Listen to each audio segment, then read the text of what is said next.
현재 그 기초생활수급 말고 이제 긴급복지지원제도라고 다들 아시겠지만 그런 제도가 있습니다. 생계 곤란 등의 위기 상황에 처해서 도움이 필요한 사람을 신속하게 지원함으로써 이들이 위기 상황에서 벗어나게 한다. 그래서 건강하고 인간다운 생활을 하게 하는 것을 목적으로 하는 법이 있습니다. 그래서 이제 빈곤의 상태에 이렇게 처해 있는 분들이 빈곤의 상태를 금방 벗어날 수 있게끔 장기화되지 않게끔 긴급하게 개입을 하고 빈곤을 예방하겠다 하는 목적으로 이제 작동이 되고 있습니다. 그런데 이게 2005년도부터 제정이 됐었고 2006년도부터 시행이 됐는데 그동안 2012년 3월 전까지는 거리 노숙이라고 하는 굉장한 위기 상황이에요. 굉장히 위험하고 긴급하고 신속한 지원이 필요한 이런 사람들에 대한 지원, 그들이 대상자로는 포함되어 있지 않았었습니다. 그러다가 2012년 6월 달에 노숙인 등 복지 및 자립 지원에 관한 법률이라고 해서 노숙인과 관련된 법이 드디어 마련이 되었었는데 그 법이 시행이 되기 한 3개월 전쯤에 2012년 3월부터 긴급복지 지원 대상에 노숙인이 이제 포함이 되었습니다. 그거는 이제, 정의에서 보면은 보건복지부 장관이 정해서 이제 고시하는 이유에 해당하는 경우라야 이제 되는데 그 속에서도 노숙인은 다음과 같은 두 가지 요건을 충족을 해야 되는 사람들입니다. 뭐냐면은 노숙인 시설이라든지 노숙인 종합지원센터에서 노숙인을 이제 의뢰해서 시군구청장에다가 긴급지원 대상자로 신청하는 경우, 그러니까 의뢰서를 작성을 해주는 경우, 가 이제 거쳐야 되는 문제인 거고 또 두 번째는 노숙을 한 기간이 6개월 미만, 6개월이 안 되는 사람이라 이 법을 신청을 할 수 있다, 이 지원을 신청할 수 있다라고 하는 뭐라고 하죠? 제한이 있습니다. 그랬을 때 노숙한 기간 6개월 미만, 참 이거에 대한 해석의 차이가 굉장히 많이 있었었고 실무자들의 어떻게 해석하느냐에 따라서 지원이 되고 안 되고가 결정이 나고 이분이 집을 얻느냐, 그 다음에 뭐 일자리를 구할 수 있느냐, 그 다음에 뭐 기초법을 신청을 할 수 있느냐라고 하는 여러 가지 문제들이 나중에 이렇게 뒤따라오게 되고 되게 상당히 많은 영향을 미쳤다라는 것을 확인할 수 있었습니다. 실질적으로 제가 사례 한 7가지 정도를 이제 가져왔는데 거기서 그 만났었던 어려움들을 제가 적어왔었습니다. 일단 이거를 신청했을 때 어떤 어려움들이 있었는지 크게 한 3가지 정도로 저는 꼽아봤는데요. 먼저 신청하는 과정 자체가 굉장히 어렵더라. 그 다음에 긴급지원을 솔직히 받아도 생기는 문제는 여전히 발생이 되더라.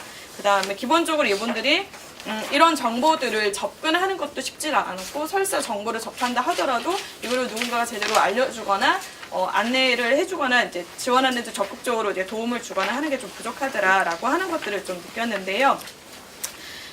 노숙인 시설을 일단 이분들은 노숙인 시설을 통해서 센터를 통해서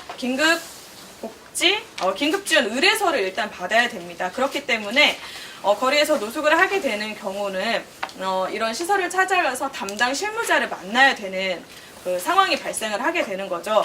그런데 그 만나게 됐었을 때 이분들이 되게 느끼는 여러 가지 어려움들이 있었다라고 이제 말씀을 해주시는 걸 이제 생각을 해보면은 굉장히 시설 실무자들은 본인들이 생각을 했을 때 도움을 구해야 되는 사람이기 때문에 권위적이다.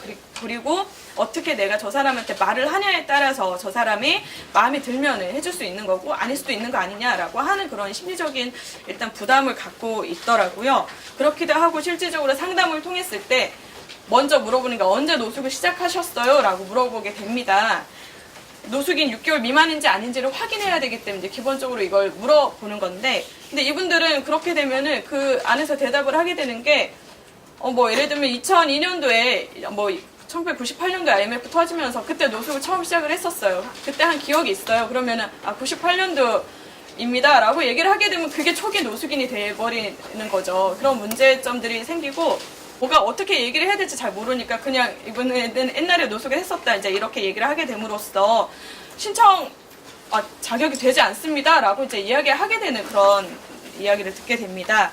그렇기도 하고 또 이제 이거 신청을 하게 됐을 때 실제 이분의 행정상 주소지를 보게 되는데 이분이 가령 예를 들면 서울역에서 노숙을 하고 있다고 한다면은 서울역에서 관할하는 용산구에 있는 이제 노숙인 시설에 들어가서 신청을 해야 되는 건데 막상 갔을 때 이분한테 지금 서울역에서 노숙을 하고 있기 때문에 여기서 이제 신청을 해야 되지만 당시 행정상 주소지에 보니까 예를 들면은 동작구청이네요. 그러면 동작구청에 가서 신청을 하셔야 됩니다. 라고 이야기를 하게 되는 거죠. 거기에 신청을 해야 되는 거고 용산구는 아닙니다. 이제 이렇게 대답을 듣게 되니까 그 과정에서 약간 좌절을 느끼시기도 하고 그러면 나는 안 되는 거 보다라고 생각을 하시면서 그러면 또 어떻게 합니까? 라고 이제 물어봤을 때 대답을 제대로 안 해준다거나 이런 문제들이 있기 때문에 신청 자체를 포기하게 되시는 경우도 이제 발생을 하게 됩니다.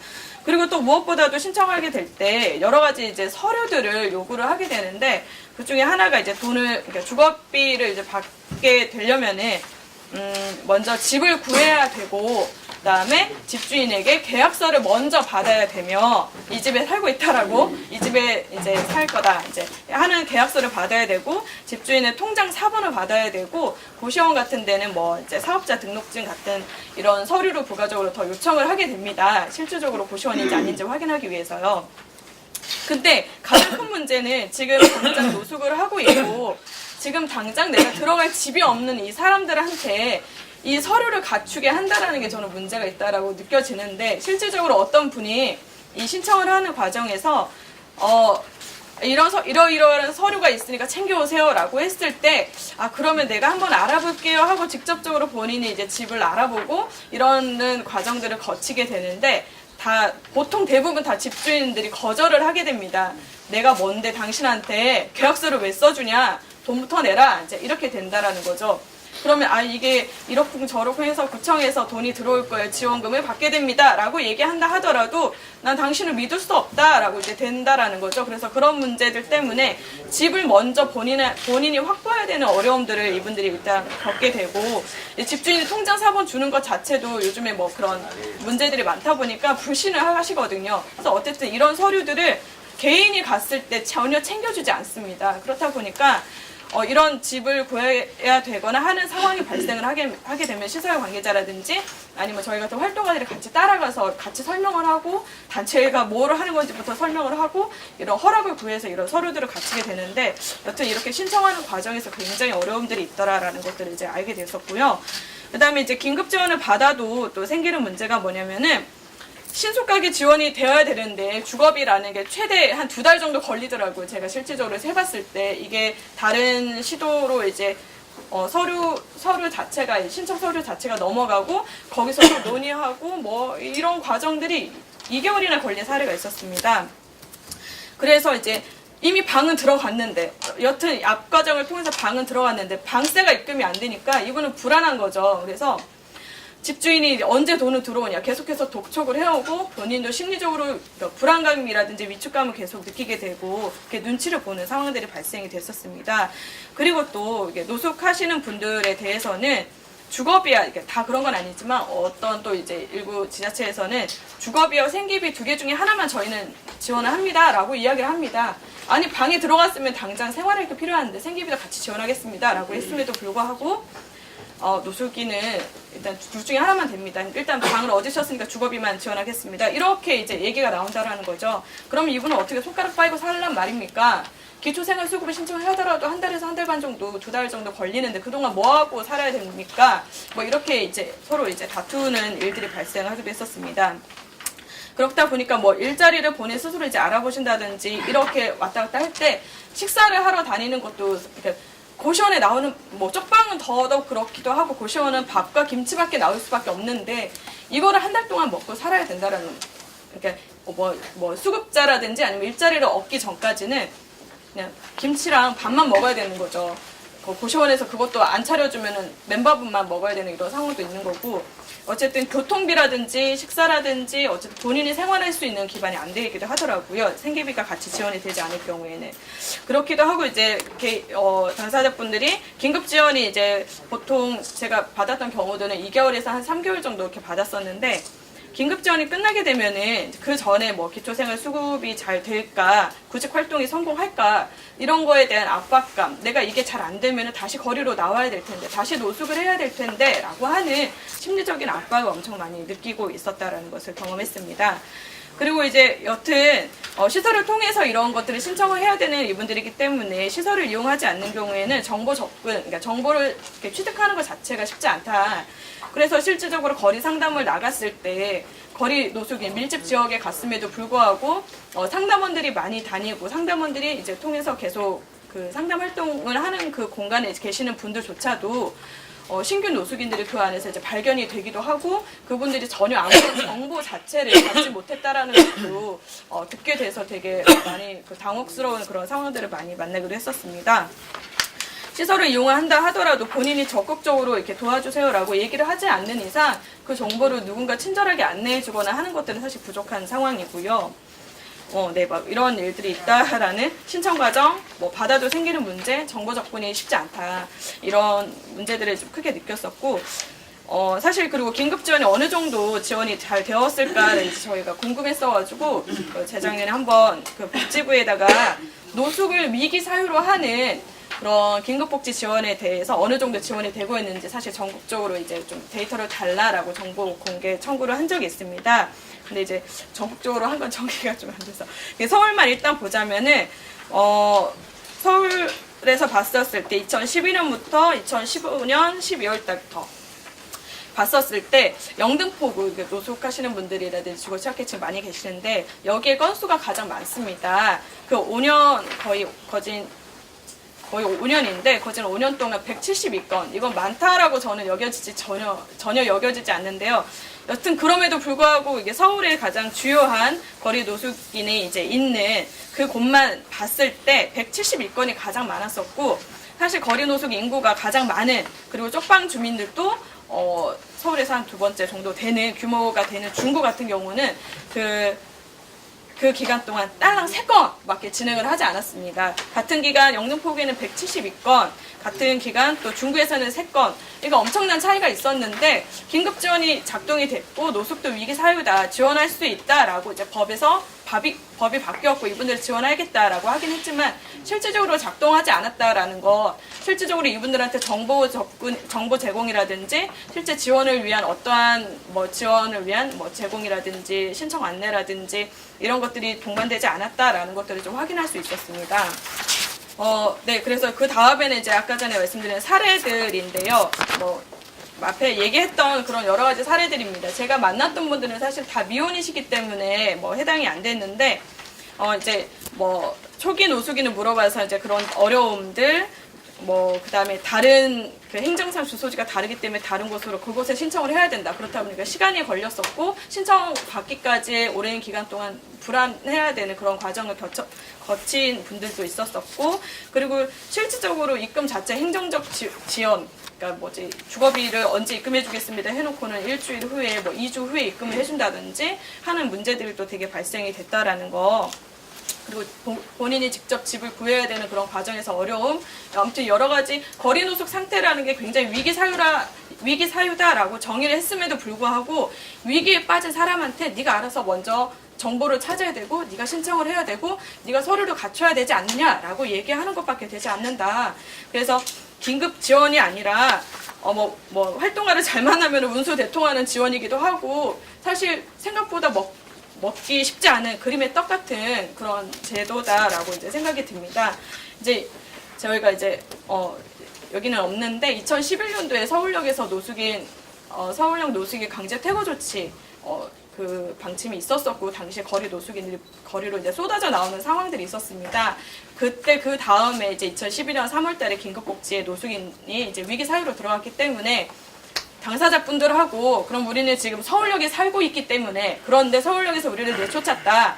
그래서 한번 이거를 가지고 긴급 지원을 한번 신청해 볼 수 있는데 노숙도 위기 사유이기 때문에 해당하시는 분은 사실 모았었습니다. 그렇게 해서 같이 동사무소에 가서 전입신고도 해봤었고, 그 다음에 그거를 가지고 긴급지원을 신청하려고 했었었는데, 사실 다 안 됐죠. 주거용 그 시설이 아니기 때문에 안 된다라고 이제 거절을 당했었고, 그 때문에 그걸 통해서 저희는 집이 없으니까 서울역을 내 주소지로 해서 기초수급이라든지 이런 걸 신청해보자라고 하는 의미를 가지고 있었는데, 집이 없었기 때문에 일단 기초생활수급 자체를 신청할 수 없었고, 어쨌든 노숙이 길어지신 분도 있었고요.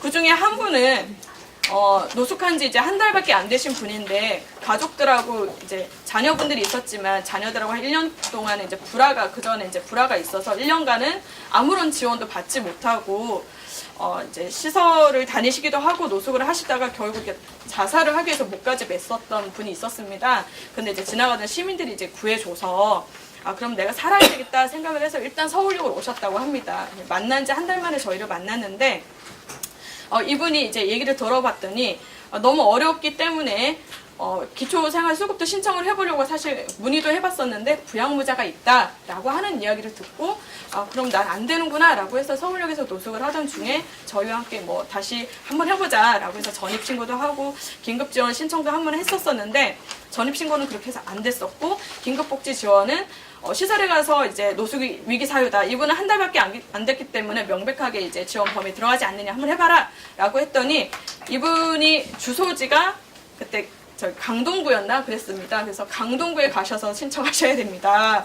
라고 얘기를 하시더라고요. 지금 거의 지금 70대 노인이신데, 그래서 이분이 내가 무슨 차비가 있어서 내가 그쪽에 가서 지원을 하느냐, 신청을 하느냐, 해달라, 뭐 이런 과정들을 거쳐서 뭐 지금은 기초생활수급자가 되셔서 잘 살고 계시긴 하지만, 여튼 그 당시에는 굉장히 거리에 계시는 분들이 막상 이 제도를 신청을 하려고 했을 때 잘 작동이 되지 않고 어려움을 개인한테 약간 좀 떠넘기는 그런 형태더라. 뭐 이런 생각이 좀 들었습니다. 그래서 긴급복지 지원이 사실 개선되어야 할 점들이 굉장히 많은데, 일단은 노숙 6개월 미만이라고 하는 거, 실무적으로 이거를 해석하는 차이가 있고 실제 지원으로 이제 연결되는 부분이기 때문에 미만이라고 하는 이런 개월수를 좀 이런 것들이 좀 없어졌으면 좋겠다. 노숙하는 거는 위기 상황인 거 맞지 않습니까? 그러면 무조건 지원을 해야 되는 게 아닐까라는 생각이 들었고요. 그 다음에 노숙인에 대해서는 시설에 가야지만 신청을 할 수 있게 하는 것 자체가 되게 불합리하다라고 여겨지기 때문에, 시설이 없는 곳에서는 노숙하시는 분들이 신청하기가 되게 까다롭기도 하고 이런 정보를 얻는 것 자체가 쉽지 않습니다. 그래서 이런 문제점도 사실 개선이 되어야 되는 부분이다. 그리고 생계와 주거를 동시에 당연히 신청을 했으면 당연히 지원을 해야 됨에도 불구하고 노숙인은 주거비만 합니다. 이게 말이 안 된다고 생각을 하거든요. 당장 생계비도 없습니다. 그러면 위기 상황은 지속될 수밖에 없는 거고, 집이 있어도 한 달짜리 집인 거고, 뭐 아무런 위기 상황을 벗어날 수 있는 해법은 아니다. 역시 이런 문제들이 이제 개선이 되어야 되겠다라는 생각이 듭니다. 그 다음에 이제 신속한 지원을 위해서 어쨌든 당사자가 주거지를 확보할 때까지 시간을 기다리게 한다거나, 이런 서류가 갖춰질 때까지 신청을 하지 않는다거나 하는 이런 행정적인 문제들조차도 어쨌든 개선이 되어야 된다라는 생각이 듭니다. 어쨌든 기초법이 사실 작동이 잘 되었다면은, 아까 전에 잠깐 말씀드렸던 이 분들이 사실 기초법 가장 기본적인 사회 안정망이 제대로 작동이 되지 않았었기 때문에 그 그물에서조차도 떨어져 나는 사람들 아닙니까? 더 위험한 상황이고 더 위급한 상황인데 그 사람들을 돕겠다고 만들어진 이런 취지를 가진 이 제도 자체가 신속한 지원과 위기 개입에 제대로 개입이 되지 않는다면은 이분들은 더 어디서도 또 받을 수 있는 지원이라든지 이런 문제들로부터 벗어나기 힘들다, 이런 노숙이라든지 빈곤을 벗어나기 힘들다라는 생각이 들어서 반드시 이런 법들은 개정이 되어야 된다라는 생각이 듭니다. 네, 감사합니다. 박수 한번.